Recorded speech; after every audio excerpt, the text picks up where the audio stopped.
As South African youth work to empower themselves for the future, they often find themselves grappling with financial pressures, mental health challenges, and a lack of career preparedness, undermining their confidence in the education system. These are the latest findings from the Professional Provident Society Student Conference Index, which sought to gather the voices of students in their turbulent and uncertain times. Head of Technical Marketing at PPS, Motshabi Nomvethe, joins us for more. Very good evening to you. Thank you so much for your time as we take a look at the struggles that the youth are facing. What are the biggest issues as you conducted the research and really got to the bottom of some of the pressing challenges? Yes, thank you for the opportunity to unpack the results that we have found from the Student Confidence Index. Maybe just by way of context, we as PPS have been conducting these surveys with our students for the last almost 9 years. And we've got some interesting data that we always gather and that we find in terms of where our students, what are they feeling, because we do believe in the future of our graduate professionals, because that is the market that we do serve. Some of the findings that have come out from the latest one, which we conducted last year, across all universities in South Africa, is that there's two main things. The first one is funding. So do they have access to funding to be able to see them through school? Because a lot of them do rely on assistance and do not have a reliable source of funding to take them through school. And as a result of that instability, that insecurity of a lack of funding and not knowing what tomorrow might hold for them, that then has also shown an increase then in mental illness, mental concern, mental anxiety, because of this constant stress and strain of worrying of where am I going to get my next meal? Will my fees be paid? And will I be able to finalize or finish my course? As we look at, the start of the 2025 academic year, we saw that kind of issue coming to the forefront with the NSFAS funding issues and how landlords were kicking students out and how students really essentially had nowhere to go. What does this tell us about the kind of approaches that are needed around funding and the focus around funding and encouraging and ensuring that sense of confidence in students? Well, look, the first thing we need to do is, in terms of funding, we need to look at funding our students holistically, because what often happens is there is quite a lot of focus, I do believe, on funding them for the academic side of it, which is all good and well, and it is great.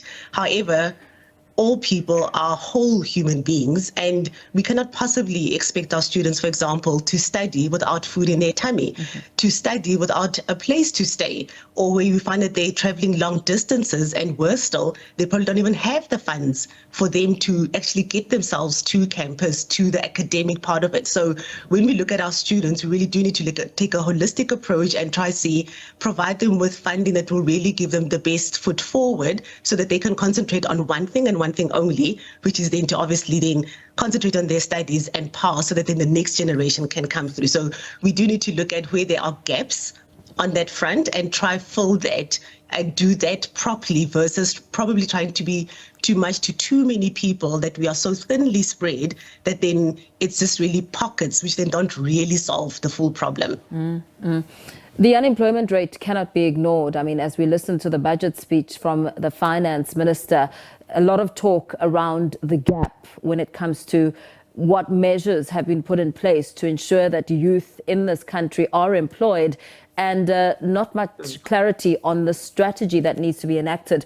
What does your research say and speak to around the graduate unemployment landscape? Because the job market in South Africa is nuanced.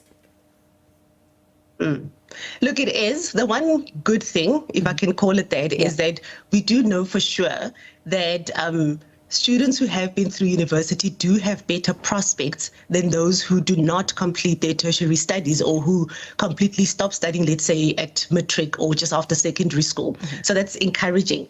However, having said that, more needs to be done to get them into the job market. What our students are asking for is skills transfer. And that skills transfer comes, yes, there's the academic part, which obviously that's where the institutions come in, the academic institutions at least come in.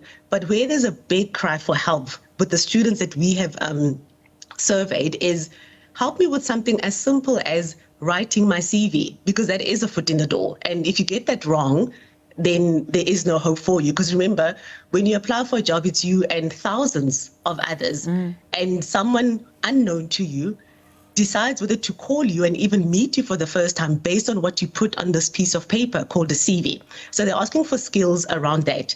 They're asking for networking opportunities, because they also do believe that it is through networking that they're able to expand their own base and put their foot in a whole lot more doors and be exposed to a whole lot more. So they're asking for those kinds of opportunities.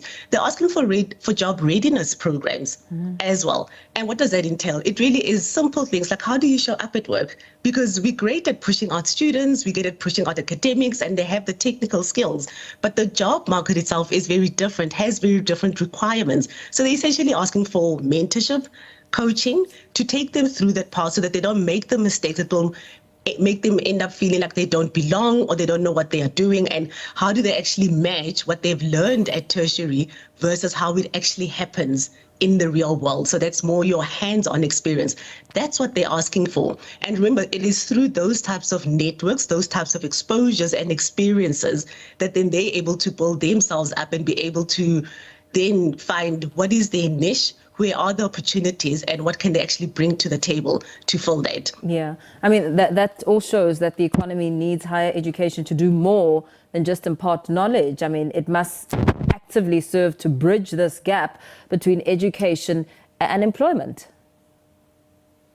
That is for sure. And like I said, we've been tracking this now since 2015, and that has consistently come out in terms of, give me more than just academics. Give me the tools and the trades that will help me to just jump in straight on and be able to do what it is that I need to do.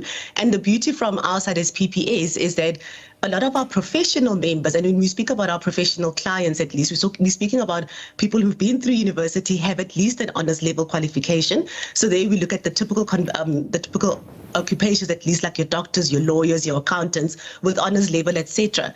And a lot of them, the ones who are already working, have said, give me a platform, provide me with a platform where I can mentor somebody, where I can nurture somebody, because some of them are towards the end of their careers, they're looking at succession planning, etc. So we do need to encourage more of that. And we are fortunate from PPS to have quite a big base of people who are saying, I'm more than willing to share my skills.